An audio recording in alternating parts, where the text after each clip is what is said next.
ಏನು ನಮ್ಮ ಗುಡಪಲ್ಲಿ ಗ್ರಾಮದಲ್ಲಿ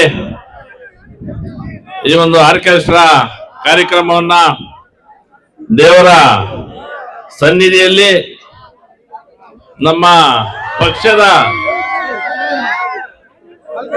ಪಕ್ಷದ ವತಿಯಿಂದ ಏನು ನಮ್ಮ ಪ್ರಭಾಕರ್ ಅವರು ಈ ಒಂದು ಆಯೋಜನೆ ಮಾಡಿದ್ದಾರೆ. ಅಧ್ಯಕ್ಷರ ಅಪ್ಪಣೆ ಮೇರೆಗೆ ಈ ಒಂದು ಕಾರ್ಯಕ್ರಮಕ್ಕೆ ನಮ್ಮ ಶ್ರೀನಿವಾಸ್ ರೆಡ್ಡಿ ಅವರು, ಮುಖ್ಯವಾಗಿ ನಮ್ಮ ಡೆಕನ್ ಬಾಬು ಅವರು, ನಮ್ಮ ಭೋಗೇಗೌಡರು, ನಮ್ಮ ಕಮ್ಮನಪಲ್ಲಿ ನರಸಿಂಹ ರೆಡ್ಡಿ ಅಣ್ಣವರು, ನಮ್ಮ ವರದಣ್ಣ ಅವರು, ನಮ್ಮ ಆಚಾರ್ಯ, ನಮ್ಮ ಸುಬ್ರಹ್ಮಣ್ಯ, ನಮ್ಮ ಸುನ್ಪ್ರಾಳ್ ಕಿಟ್ಟಣ್ಣ, మా అంకల్లో, మా అమరప్ప, మన మదనపల్లి శ్రీకాంత్ అన్నలు వచ్చినారు. అదే రీతిగా మా జయరామన్న ముఖ్యంగా చెప్పాలంటే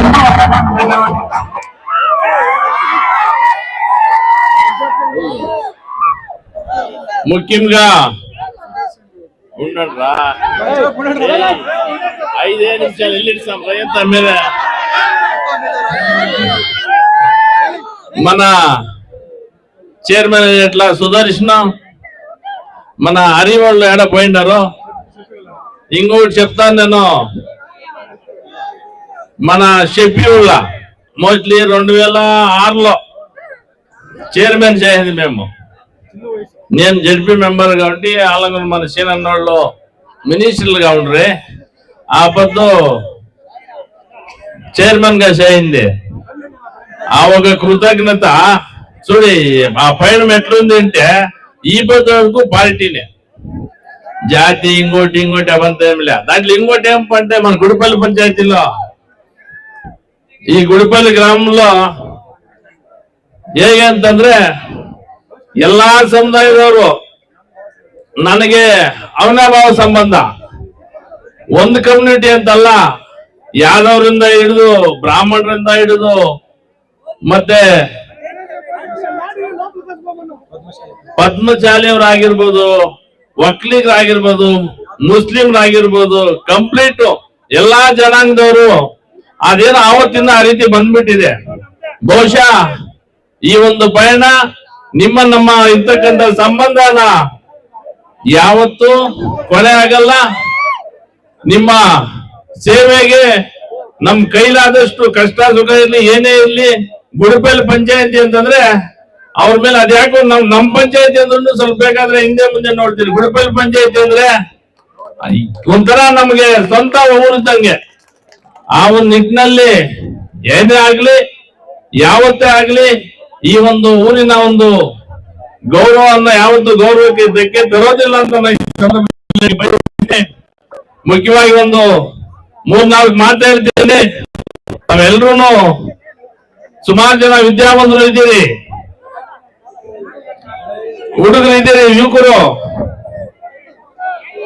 ಸುಮಾರು ಜನ ವಿದ್ಯಾವಂತರು ಇದ್ದೀರಿ. ಸ್ವಲ್ಪ ಈಗ ನಾನು ಮೊನ್ನೆನೂ ಹೇಳಿದೆ, ಆರ್ಕೆಸ್ಟ್ರಾ ಇವತ್ತು ಬೇಕಾದ್ರೆ ನಾಳೆನೂ ನೋಡ್ಬೋದು, ನಾಳೆದ್ದು ನೋಡ್ಬೋದು. ಈಗ ನಮ್ಮ ಗುಲ್ಬಲ್ಲಿ ಇಲ್ಲಿ ಮೋಸ್ಟ್ಲಿ 3 ಕಾರ್ಯಕ್ರಮ ಇರ್ಬೋದು, ಆರ್ಕೆಸ್ಟ್ರಾ ಕಾರ್ಯಕ್ರಮಗಳು ಯಾವತ್ತೂ ಇರ್ತವೆ. ಒಂದ್ಸಲಿ ನಮ್ಮ ಜೀವನ ಬಗ್ಗೆನೂ ನಾವು ಯೋಚನೆ ಮಾಡಬೇಕಾಗ್ತದೆ. ನಾನು ರಾಜಕೀಯವಾಗಿ ನಾನು ಮಾತಾಡ್ತಾ ಇಲ್ಲ, ದಯವಿಟ್ಟು ಅರ್ಥ ಮಾಡ್ಕೊಳ್ಳಿ. ರಾಜಕೀಯವಾಗಿ ನಾನು ಮಾತಾಡ್ತಾ ಇಲ್ಲ ನೆಕ್ಸ್ಟ್ ಟೈಮ್ ನಾಳೆದ್ದು ಯಾವ್ದಾದ್ರು ಚುನಾವಣೆ ಇಲ್ಲ, ನಾನು ಅದ್ರ ಬಗ್ಗೆನೂ ಮಾತಾಡಲ್ಲ.